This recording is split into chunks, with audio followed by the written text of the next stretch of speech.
The picturesque town of Laurel, located in Yellowstone County, Montana, had a sense of tranquility and natural beauty.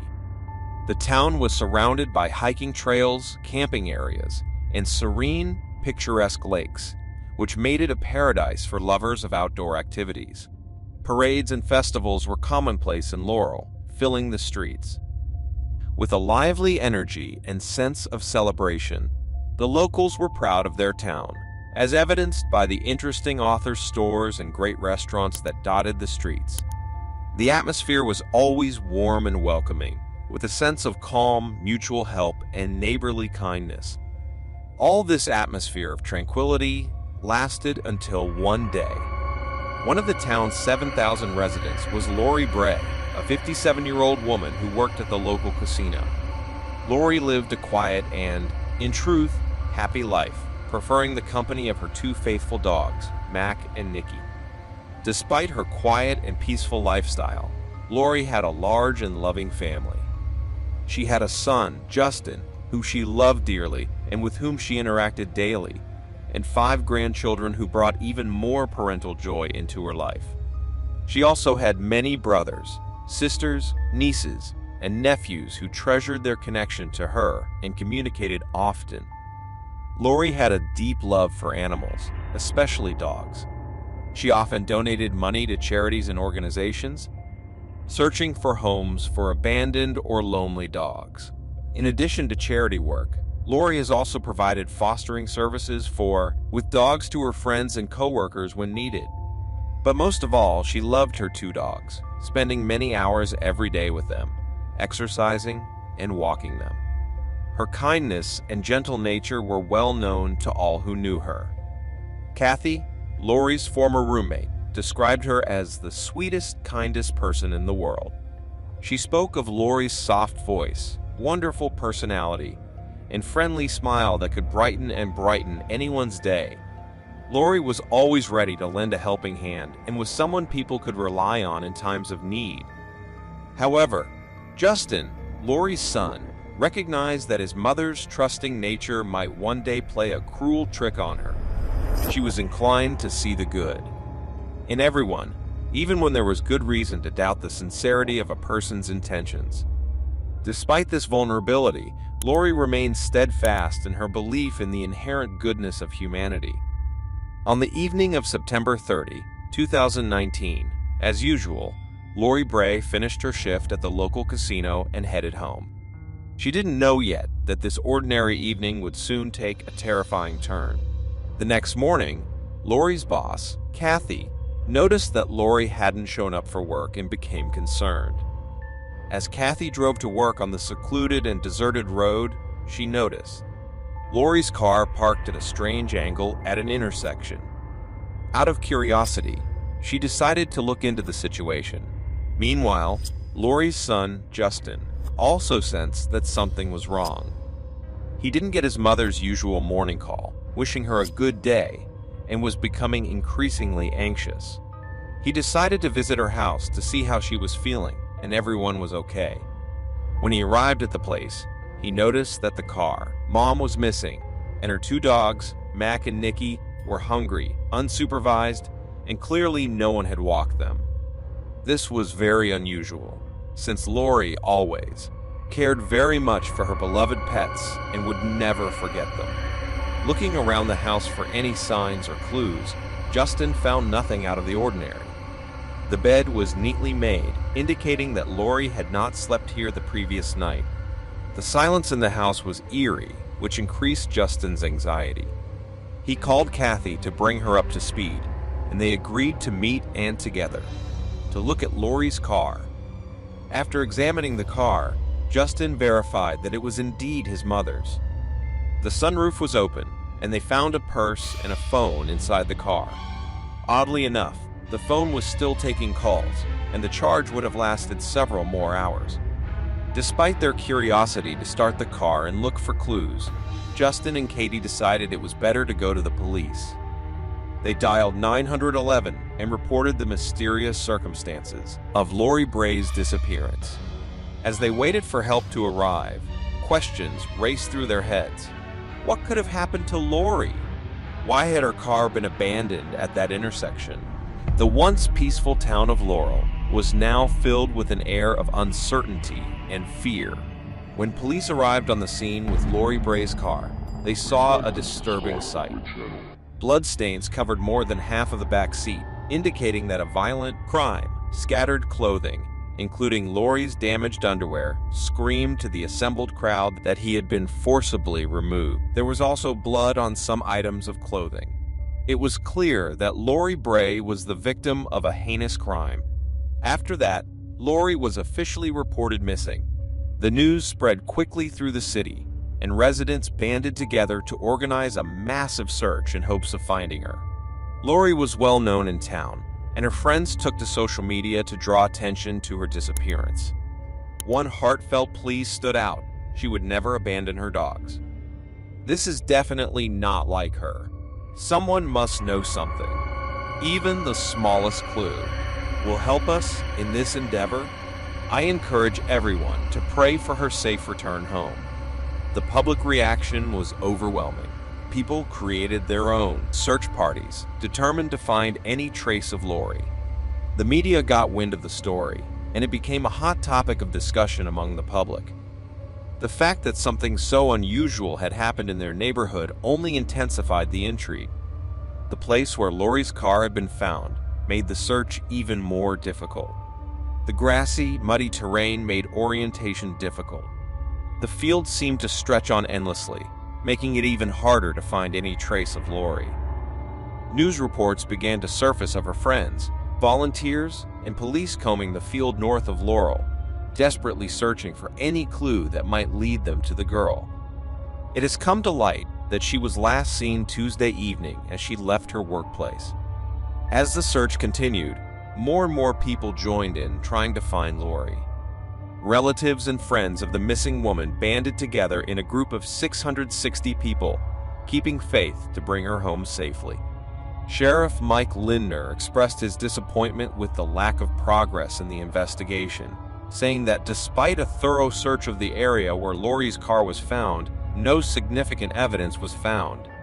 He also mentioned that the car had attracted the attention of patrolmen the day before, but then they could not find the owner and left it without due attention. Police continued to investigate Lori Bray's disappearance, using technological aspects to assist in the search. They began monitoring phone calls and other activity from Lori's phone, as well as issuing search warrants. Sheriff Lindner said they had already thoroughly combed the neighborhood, but would now have to wait for new information to come in. Wait and believe in the best. Searching the overgrown field became increasingly difficult, so the police asked the volunteers to leave the area. Reluctantly and frustrated, they obeyed the law enforcers. Before they left, however, the police requested surveillance video from the casino where Lori worked. Kathy, a colleague of Lori's, not only provided the tape, but also gave the names of most of the people in the video from the audience and provided their contact information for questioning. According to the video, Lori was at the casino the night she went missing, as usual. Two women briefly chatted with her about something at the bar. Katie identified them as regulars. Another man, later identified as Diego Hernandez, approached the bar and ordered an alcoholic beverage. Before serving him, Lori asked to see identification to verify the customer's age. After a short conversation, Lori pointed to her watch, indicating that the casino was closing and he should be leaving by now.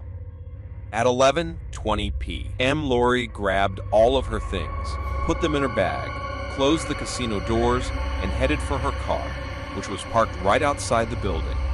She returned briefly to talk to someone before getting into her car, and it turned out that Diego was the person who had joined her after the conversation.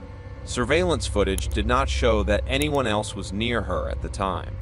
The police needed to find out why Diego left with Lori and whether he had seen or heard anything unusual that ill-fated evening. Diego was found at his address and confirmed that he was indeed the man seen on the surveillance cameras. He explained that he had gone to the casino for free drinks and arrived around 9 p.m.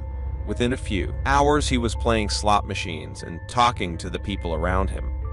The investigation that day took an intriguing turn as the police delved deeper into Diego's involvement and tried to discover any information that could lead them to the whereabouts of Lori Bray. Diego recounted the events of that fateful night, claiming that Lori had simply given him a ride home. He said that he had said goodbye to her and given her a gift, and then he had gone to meet a friend. However, the police were skeptical of Diego's story because of the deep and vivid scratches that adorned his entire face and neck. The police could not ignore the suspicious nature of these injuries, which looked as if someone had resisted him with the last of his strength. However, Diego kept his composure and confidently explained that the scratches were the result of a fight he had gotten into 2 days earlier with his friend Nick.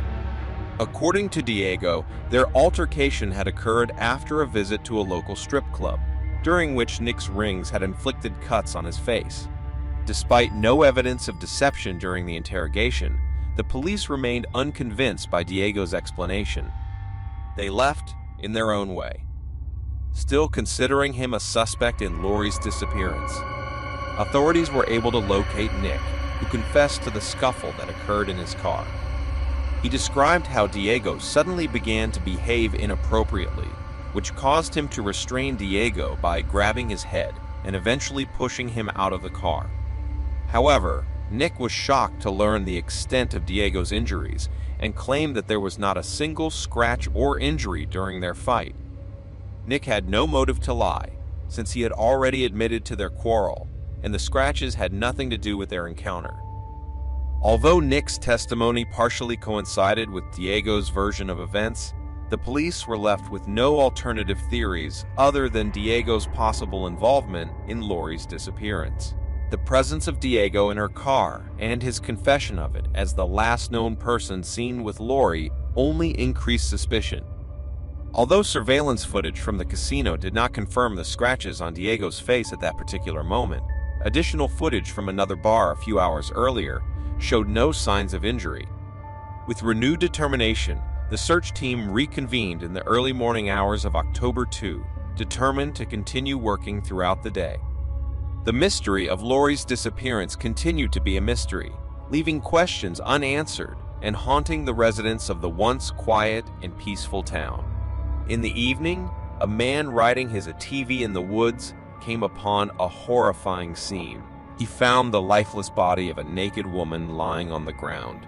Police had suspicions about the victim's identity, but that evening law enforcement refrained from making any official statements.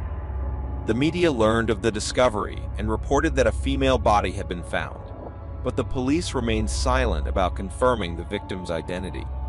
News of the find quickly spread, leading to the cancellation of a massive search for Lori. However, it became widely known that several police officers and medical examiners were on the scene, indicating the significance of this sudden discovery. Eventually, the battered woman was identified as Lori Bray, her body found less than 2 miles from where her abandoned car had been. She was lying in a canal, completely unclothed. The extent of her injuries was shocking. Her body was covered with bruises and scratches. Her hair was bloody, and her eyes were swollen. Her lip was swollen, and she had several broken ribs. The cause of death was determined to be asphyxiation, but the medical examiner also noted blunt trauma to the face. It was confirmed that Lori had been sexually assaulted, although no traces of semen were found, despite the injuries and significant blood loss. Traces on her body indicated that she had either been dragged down the hill or fallen from it, but it was clear that she had not been killed in that location. Investigators concluded that Lori had most likely been killed in her own car and then transported to where her body was found. Beside her lay a necklace of little crosses and a shoe print that matched the one found in her car earlier. The condition of Lori's body shocked the officers, who described the level of violence and brutality inflicted on her as unimaginable and horrific. Colleagues and friends were at a loss as to who could have committed such a monstrous and crazy thing to do. Lori was beloved by regulars and had an excellent reputation in the community, with no enemies or detractors. She never talked about any problems she might have encountered. The police had received reports of her involvement in previous violent relationships, but the men had been ruled out as suspects for various reasons. Fear gripped the residents of Laurel as they wondered if a violent and cold-blooded criminal. One resident even suggested that Lori's death might have a profound effect on the town, and it would no longer be the same after that. Despite their fears, residents rallied to support Lori's grieving family and friends. They raised funds to care for her beloved dogs, helped Justin, and funeral expenses. Tragedy. Lori's death left unanswered questions and a sense of unease among those who knew her and throughout the town of Laurel. Diego's deceptions unraveled as the police continued to investigate Lori's murder. The discovery of phone calls made from different locations added a new layer of suspicion against him. It seemed that Diego had been with Lori at the casino, not far from where her body was found, and even not far from his own home. The timing of the outgoing calls from his house, shortly before Lori's body was discovered, accused him even more. The detectives delved deeper and deeper into Diego's past and discovered a disturbing sequence of behavior. Witnesses at the bar said he pressured women to take him home that terrible night, including one of the bar workers. After obtaining a search warrant, the detectives entered Diego's house and gathered the clothes he had worn that fateful night. Some of the clothes looked as if they had been restored or just washed, in stark contrast to the rest of the clutter in his home. They also found a pair of soaked and recently washed Nike sneakers. The print from these sneakers matched the ones found in Lori's car and not far from her body. All the pieces of the puzzle began to come into play and indicate directly on Diego. As the investigation progressed, the detectives turned their attention to Diego's phone browser search history. Their findings were disturbing, to say the least. For hours after Lori's murder, he had been searching for information about investigations and unresolved cases. It seemed as if he was trying to assess the likelihood of escaping punishment for his heinous crimes. These searches only strengthened the suspicions against him. Finally, the detectives summoned Diego back to the police station for further questioning. This time, he changed his story again, claiming that he and Lori had been in a secret relationship for over a year. He insisted that she had asked him to conceal their relationship from everyone, which explained his previous lies. However, a careful examination of the phone records and surveillance footage from the casino contradicted his claims.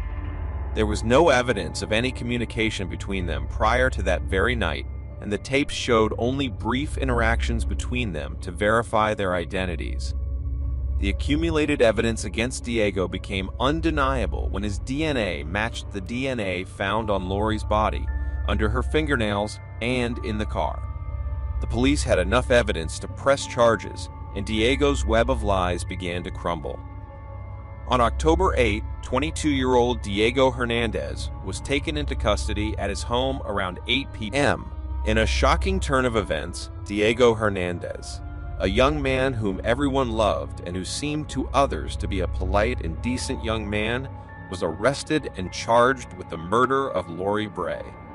The police gathered conclusive evidence against him, including video footage of Lori voluntarily entering his car. Diego's claim of forcible entry was refuted when it was revealed that Lori had originally offered to drive him home. The prosecution painted a grim picture of that night. Diego was supposed to have tried to attack Lori, but she resisted.